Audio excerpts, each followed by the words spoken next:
Welcome back to the deep dive. Our mission today is, well, swift and focused. We're tearing into the newly published Punjab Enforcement and Regulation Act of 2024. No need to spend days wading through legal jargon. We're here to extract the core machinery of what looks like a pretty big governmental overhaul. So this act, it was published really recently, October 17th, 2024, and it feels significant because it seems aimed at dismantling some bureaucratic fragmentation. The stated goal, right there in the text, is establishing an overarching provincial enforcement authority. Exactly. And the why is key. It's about streamlining enforcement, cutting through that jurisdictional confusion that, let's be honest, often lets violations just slide. It's a deliberate move towards consolidation. The Act itself says it's designed for efficient and effective implementation and enforcement of specific laws. Basically, taking scattered powers and putting them under one roof, moving from maybe disorganized efforts to a much more centralized command. Okay, right. Let's unpack that. Let's get straight to what this means in practice. We need to look at who's in charge, and you might be surprised how high up this goes. And then what powers do these new officers actually have? Because they seem broad. And how have they tried to balance that with, say, accountability, including things like whistleblowers? Okay, so the core of it all is the Punjab Enforcement and Regulatory Authority. The Act sets it up as a body corporate with perpetual succession, which basically means it's a permanent legal entity. It can act on its own, enter contracts, face legal challenges, ensures continuity. Right, it's not just tied to whoever is in charge at the moment. And its headquarters are set for Lahore. Now, here's where, for me, it gets really interesting. The political weight. Who's actually chairing this authority? The Chief Minister of Punjab is the chairperson and the vice chair. The chief secretary. Wow. Okay. So the top political leader and the top administrative official. What does that signal to you, putting them directly in charge? It signals priority, absolute priority, and maybe zero tolerance for internal roadblocks. Historically, these kinds of bodies only really work if they have serious backing from the top. Placing the CM and Chief Secretary there gives the authority the clout, theoretically, to override departmental resistance or those turf wars that can stall enforcement. Makes sense. It becomes a state priority, not just another agency task. And the rest of the authority's members seem to back that up, too. You've got key secretaries home, finance, police, public prosecution. Right. All the key players are at the table. Ensures buy-in or at least representation from across government. Plus, they've included nominated provincial assembly members, including one woman and 4 independent members, again, including a woman.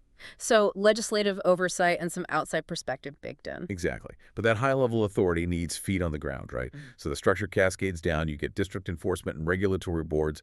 And then, crucially, these operational units called enforcement stations. Enforcement stations. Okay. At least one per subdivision, the Act says. What's their job? Are they like the regulatory beat cops? In a way, yeah. They're the operational hub, the engine room. This is where the actual enforcement actions start, staffed by subdivisional enforcement officers, even investigation officers and sergeants. Their main job, overseen by the authority, is the hands-on implementation, getting boots on the ground for specific violations. Okay, boots on the ground against what? Let's talk targets. The Act seems really focused on issues that plague urban areas. 2 terms jump out. Yeah. Encroachment and public nuisance. Yes. Encroachment is defined pretty clearly. It's any interference or intrusion onto state property. It could be temporary, it could be permanent, even just an object blocking access. It tries to close loopholes, it seems. And public nuisance, that sounds potentially very broad, like a catch-all. It is broad, yes, but probably intentionally so. It's defined as any illegal act or omission causing common injury, danger, annoyance, or interference with the public's use of a public place. Streets, highways, public buildings are mentioned specifically. Right. So this gives the authority a wide mandate. Think illegal dumping, blocking streets with market stalls, maybe even excessive noise. Anything that disrupts the common good, potentially. Okay. So who are the individuals being targeted then? The Act defines 2 main categories. You have the illegal occupier, that's someone trespassing or staying on property after a lease expires or an allotment is canceled. The property angle. Got it. And then there's the offender. Yeah. That's anyone suspected of or who has actually committed an offense or violation under this Act or the related laws. That's the action angle. Clear categories for the officers. Okay, now this is where it gets really critical for people on the ground. The tools these officers have. Let's start with the Emergency Prohibition Order, the EPO. What does that let an officer do immediately? The EPO is like hitting the emergency brake. It lets an enforcement officer issue an order right then and there to stop an offense. So if illegal construction is happening, encroaching on a road, EPO stops it instantly, a hazardous nuisance. EPO demands it stops. Now, Immediate power. yes, its strength is its immediacy, crucial for stopping harm quickly. But alongside that, the operational powers seem extensive.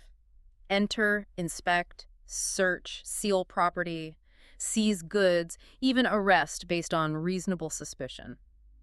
Given how broad public nuisance could be interpreted, how does the Act try to balance this power? Is there a check?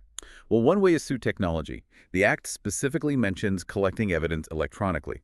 And interestingly, it says officers may exercise powers while wearing a body camera or similar audio-video recorder. Ah, okay, so documentation is built in, potentially. Potentially, yes. Mhm. While the powers are broad, mandating, or at least enabling, video recording provides a mechanism for accountability. It's a modern approach. So the officer takes action, makes an arrest, issues an EPO. What happens next? Who reviews this before it becomes permanent? That's the role of the hearing officer. And this isn't just anyone. It's a senior administrator, basic scale 17 or above.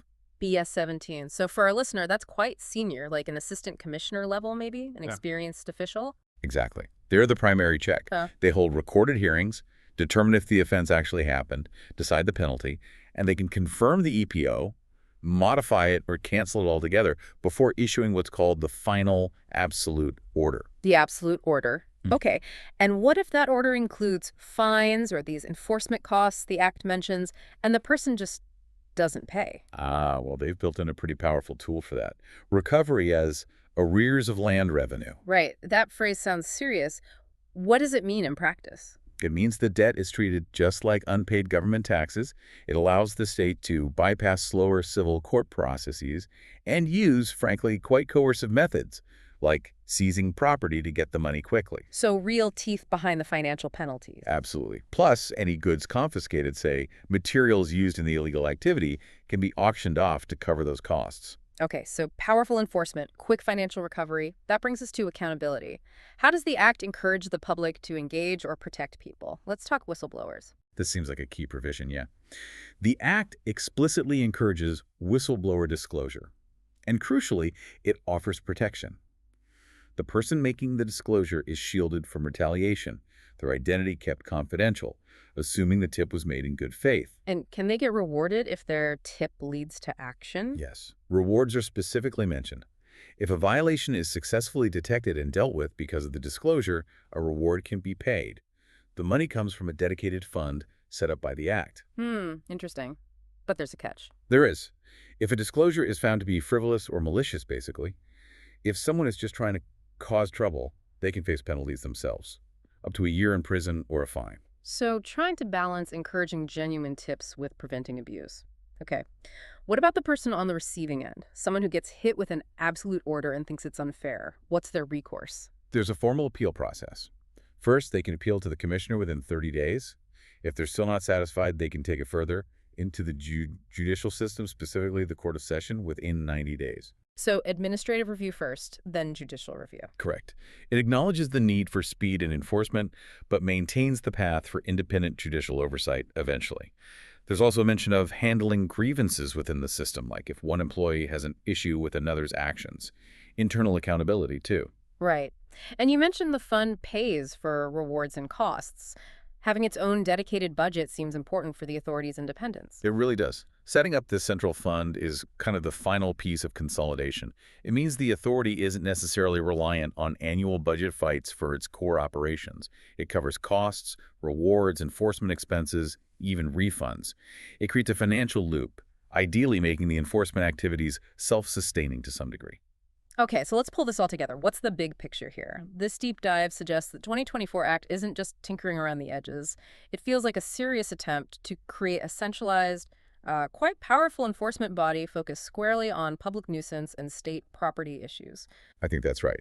It grants significant, immediate powers to specialized officers, backed right from the top of the government. And it tries to address the risks of that power through things like technology, like the body cams, and the structured accountability pathways. The legislative focus really seems to be on efficiency and maybe deterrence, tackling that regulatory ambiguity that lets problems fester. Exactly. They seem to be signaling that these issues, encroachment, nuisance, which might seem minor individually but collectively are debilitating for urban life, are now major state priorities, and they'll be subject to professional documented enforcement and, crucially, that swift financial recovery using the land revenue mechanism. That's a strong signal. Okay, a final thought for you, our listener, to consider, pulling directly from the Act's text. It specifically defines an offense by companies. This makes the company itself liable if an offense happens, but also potentially every director, manager, or officer involved in running the business. Now think about that combined with the power to recover fines quickly, like unpaid taxes. How might this explicit corporate liability change how businesses behave in public spaces almost immediately? Something for you to chew on until our next deep dive.